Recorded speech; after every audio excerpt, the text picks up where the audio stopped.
I remember when I was a teenager, and I was being raised in the Catholic Church at the time, and there was a program going on called Renew.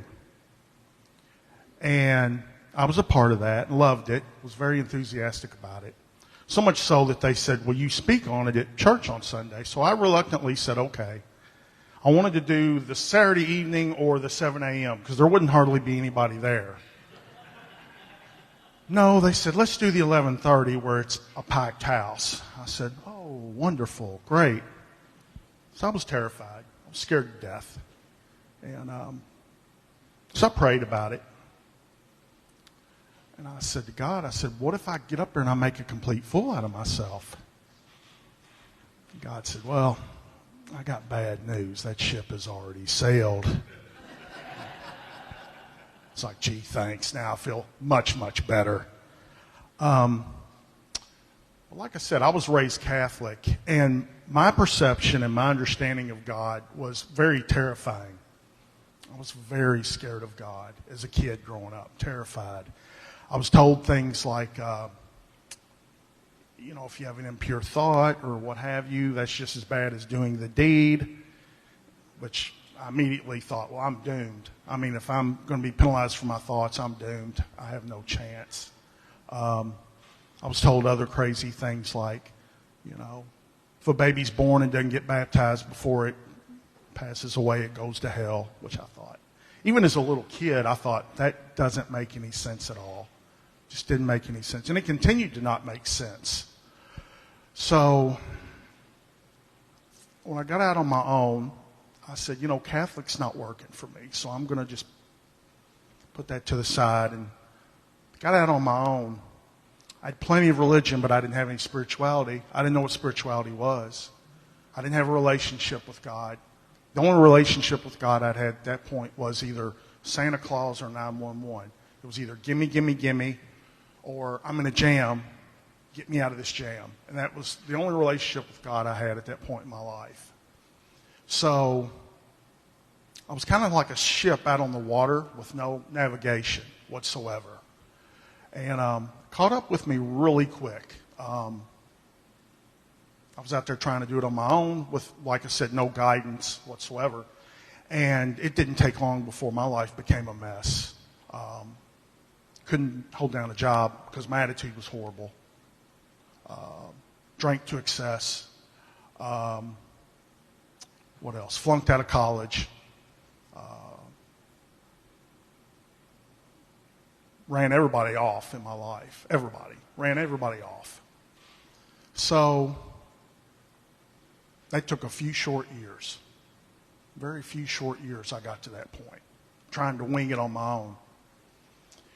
And one night, I had what a lot of people like to call a come to Jesus moment.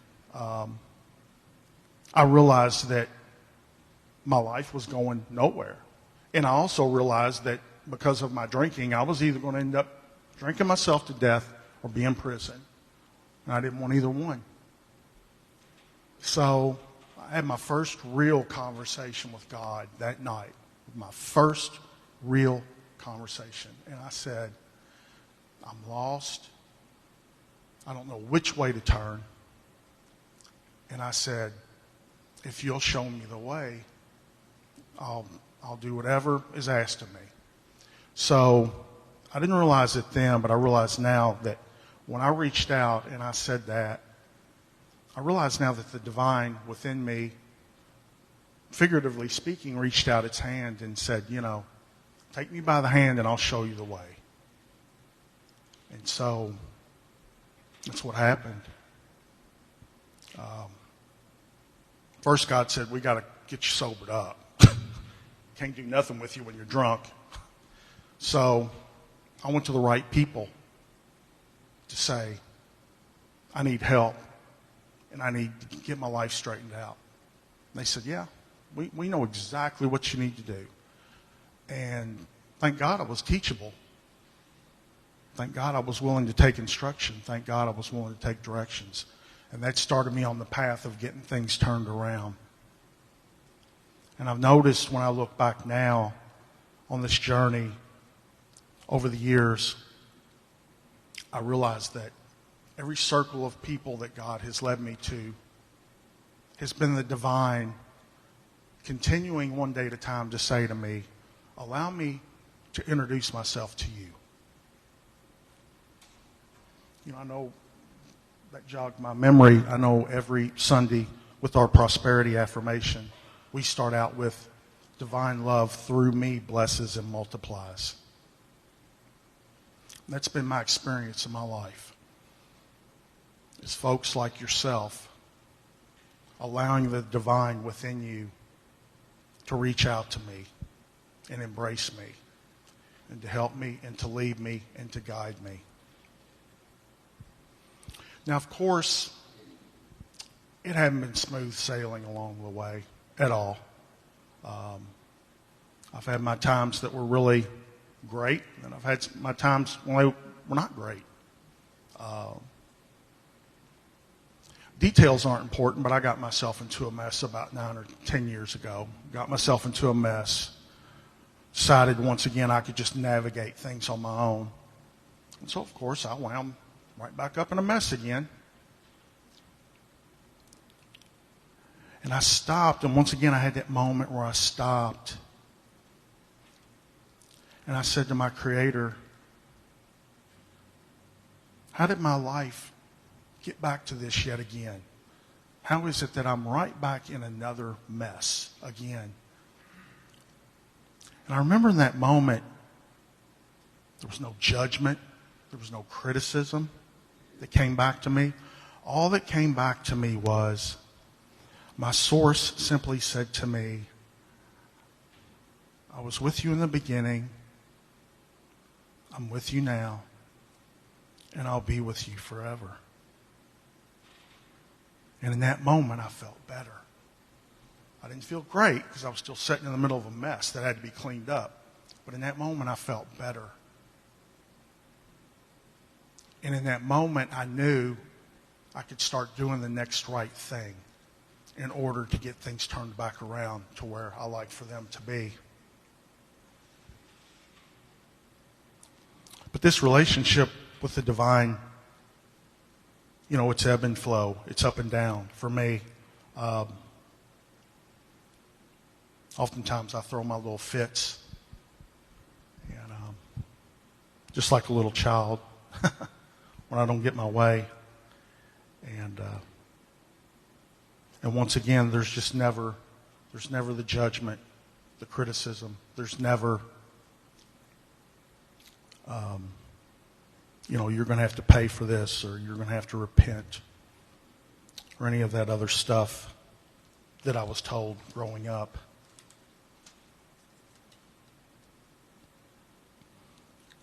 So,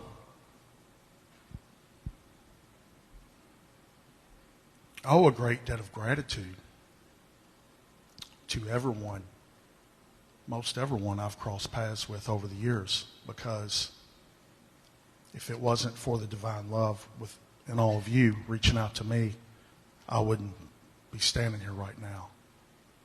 I'm sure I'd be somewhere else in a mess.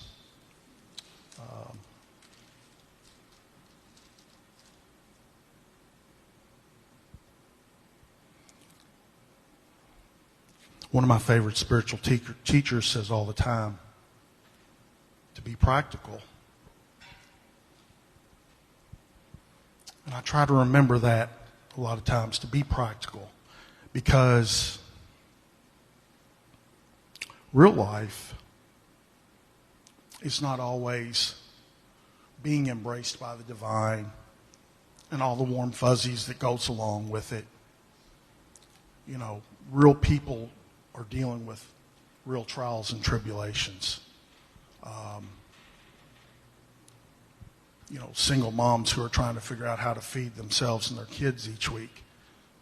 They don't want to hear some pie in the sky speech from me about divine love. They're just trying to make it every day. A lady this past week at my job, she looked at me point blank. She said, "Am I going to die?" And in that moment, You know, college degrees didn't mean anything. Titles didn't mean anything. No amount of training in the world meant anything in that moment.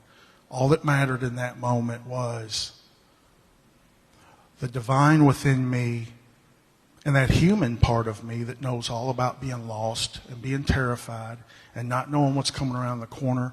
That part of me knew the part of her that was dealing with this cancer right now and wondering if she's going to live or if she's going to die. That's the only reason I was able to handle that situation. That was the only reason I was able to hopefully say the right things that she needed to hear in that moment.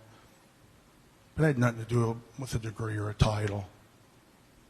It always goes back to the divine love within each and every one of us connecting with one another.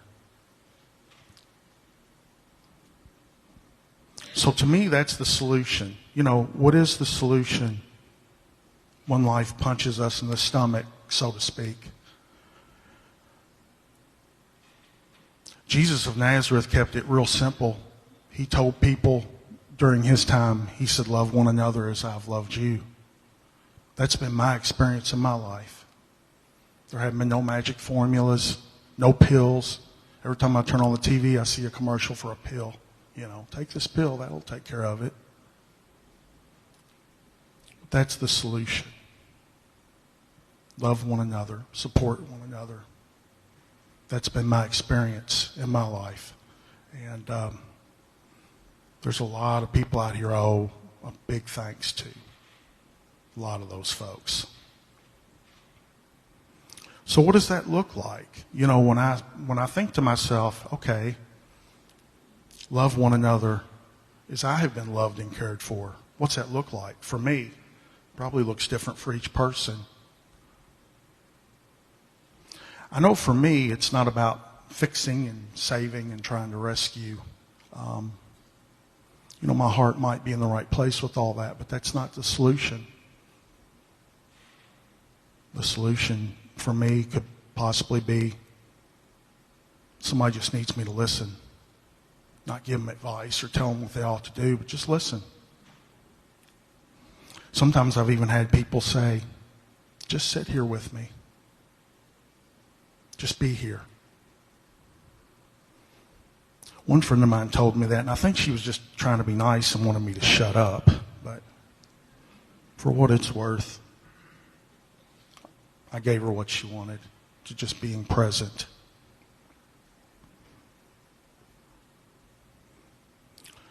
So for me, it's a challenge each day to ignore all the noise out there, whether it be cable news channels or social media, or even when I go to work and I hear stuff at work that really doesn't feed my soul, it really doesn't support my soul. So it's a challenge every day to just shut those things out and just focus on the divine within me. But it is a challenge. It's a challenge. But I don't have to do it by myself. That's the important thing. That's the good news for me today, is that I don't have to do it by myself. Which takes me back to when I was trying to do it by myself. And life was a mess. So all I have to do is remind myself of that whenever I do get up on my high horse and try to run the show all by myself.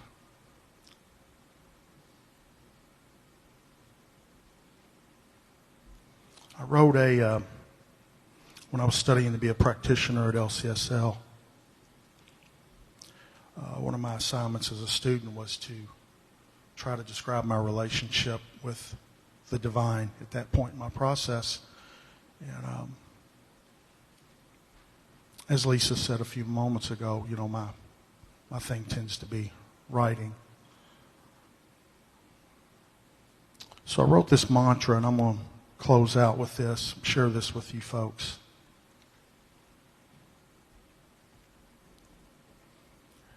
You are my only constant. Constant love, constant joy, constant peace. You are my Alpha and Omega, my beginning which has no end. You are my mother, my brother, my lover, my companion, my friend. You're my only constant.